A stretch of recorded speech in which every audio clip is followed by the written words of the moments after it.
அரசன் ஐம்பூதங்களையும் ஐவகை நிலங்களையும் கட்டுக்குள்ள வைக்கும் கட்டழகன். சுக்கு மாந்தடி எடுத்து சுழன்றாடி 8 திசைகளை கட்டி காத்து வரும் பேரழகன். பேய்களை அடக்கி அரசாலும் பொன்னழகன் ஐயா சுடலமாடன் அந்த இடத்துல பரிபூரணமாக அந்த அம்மாவுக்கு எப்படி அருள்வாக்கு சொல்கிறாரு தெரியுங்களா? தாயி, உன் கூடையே நான் இருக்கேன், இன்னுமா நீ கவலைப்படுற? எப்போ நம்ம எல்லையில் என்னென்ன நல்லது நடக்க போகுதுங்கிறது நமக்கு யாருக்கு தெரியும்னா, இது போன்று நல்ல உள்ளம் கொண்ட குல மக்களை அல்லது குல தெய்வத்தை சுமக்கிற சாமியாடிகளுக்கு தாங்க தெரியும். அந்த அம்மாவுக்கு பல வேதனை. தன்னுடைய பிள்ளை மேலே சாமி வந்தாலும் பிள்ளை ஒரு வருத்தத்தில், நான் வந்துட்டேன், என்னைய மதிக்க மாட்டுறாங்க, என் சாமியை மதிக்க மாட்டுறாங்க, நான் ஏன் வரணும்னு ஒரு பக்கம் நிற்க, கட்டுன கணவர் அந்த அம்மாவுக்கு ஒரு ஆறுதலாக கைகூடி நிற்காம கஷ்டத்துலையும் பணத்துலையும் வறுமையிலையும் ஒரு பெண் எப்படிங்க அதெல்லாம் சமாளிக்கும்? ஏன்னா அவங்க மேலே நிற்கிறது ஒரு தாய் யாரு?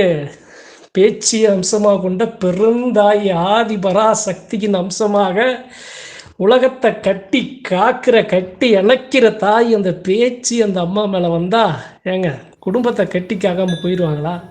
அப்பேற்பட்ட மன வலிமையை அந்த அம்மாவுக்கு அந்த தாய் கொடுத்துருக்காங்க.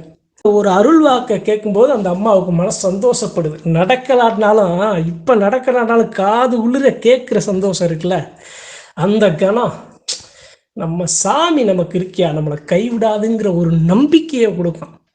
அதனால அன்பர்களுக்கு இந்த அருள்வாக்கு நிகழ்வை ஏன் பகிர்ந்து கொள்ள ஆசைப்படுறேன் அப்படின்னா, எந்த அளவு தன்னை பற்றி சிந்திக்காம தான் கஷ்டப்பட்டாலும் தான் குலதெய்வத்தை பற்றி நாம் சிந்திக்கிறோமோ அந்த அளவு நம்ம குலசாமி நம்மளை இறுக்க பிடிச்சிக்கிறோம். வலிகளை கொடுத்தாலும் வேதனைகளை கொடுத்தாலும் கஷ்டங்களை கொடுத்தாலும் கண்ணீரை கொடுத்தாலும் ஒரு கணம் நம்மளை விட்டு பிரியவே பிரியாது. பசியாக நான் இருந்தாலும் என் சாமியும் பசியாக கிடைக்கும், பட்டினியாக கிடக்கும். நான் தாயாக இருந்தாலும் என் மடியில் என் சாமி கிடக்கும், என் சாமி தாயாக இருந்தால் என் சாமி மடியில் நான் கிடப்பேன். கோடி கோடியாக கொட்டி கொடுக்குற சனத்தை பார்த்து முகம் திரும்பி இது போன்று இருக்கும் அன்பர்களை உள்ளன்பு கொண்ட குலமக்களை விட்டு விலகாதுங்கிறதுக்கு உண்மையான சான்று.